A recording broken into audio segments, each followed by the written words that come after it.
I want to ask you about your numbers today. Now, I know this is the bit where a lot of you will run for the hills because as soon as we start talking about numbers or finances or the money side of business, lots of people would rather go and hide under a rock than really think about it.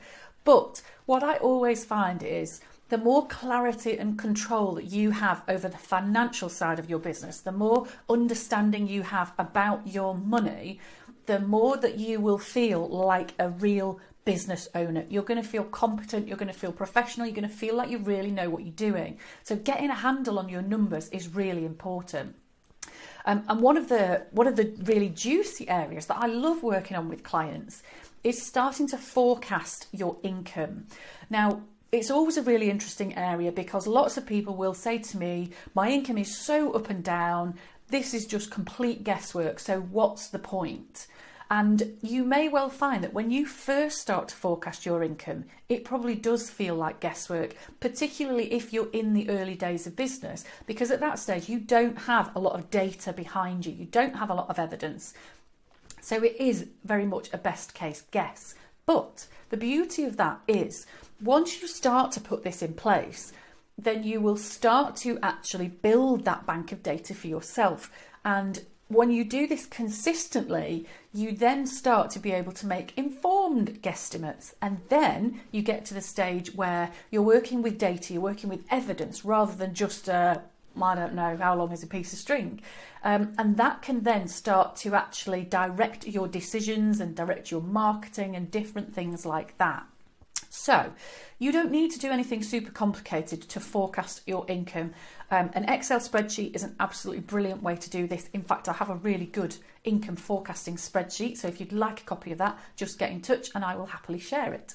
But what I would suggest that you do is literally something like an Excel spreadsheet. If you hate Excel, you can do it on a piece of paper, but just map out the next few months and think about income that you are really confident about, income that you'd really like to bring in. Think as well about, do you have plans around new products or new services? Think about price rises. Forecasting your income and factoring in a price rise can be a really fascinating way to give you the evidence of just how much difference a price rise can make in your business. I often find that that is a really powerful exercise to do. The other great thing that I find about this is when you're in that place where you think, I'm not sure what's the point because my income is so changeable, a lot of the reason it's often changeable is that you're not actually taking control of it. You're very much leaving it to chance and you think that it's all out of your control.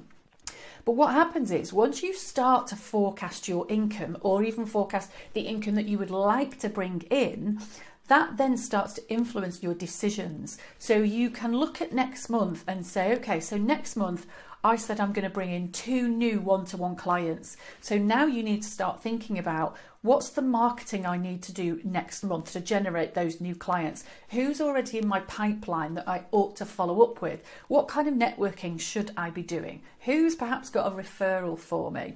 And the fact that you have forecast that new business onto your income will then start to change what you do with your marketing.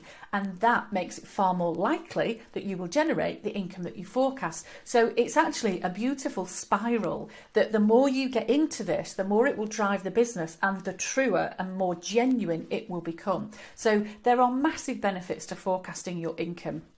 One thing I would also say is I do talk to many people who don't want to do this because they know in their heart of hearts that the figures are not going to be enough, and they know that actually their overheads, certainly in some months, are going to be more than their expected income.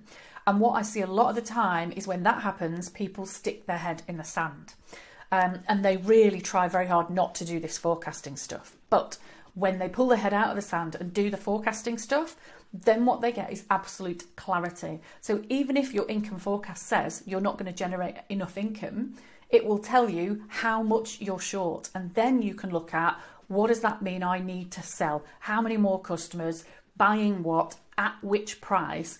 and you can start to make really proactive decisions about how you get control of your business, how you start to grow those numbers, and how you start to really generate the kind of income that you want and deserve. So I hope that's given you a little bit of food for thought today. I know this is sometimes a bit of an icky area for many people, but I also know what a massive difference it makes when you really grab hold of this. So if you need a little bit of help with it, it's something that I really enjoy working with people on, because the light bulb moments are just brilliant. So if you hate the numbers but you really want to see them going up, then get in touch with me, drop me a direct message, reply to my email, message me on YouTube or LinkedIn or wherever you like, and let's have a conversation about how I can help you forecast and then generate more income for your business.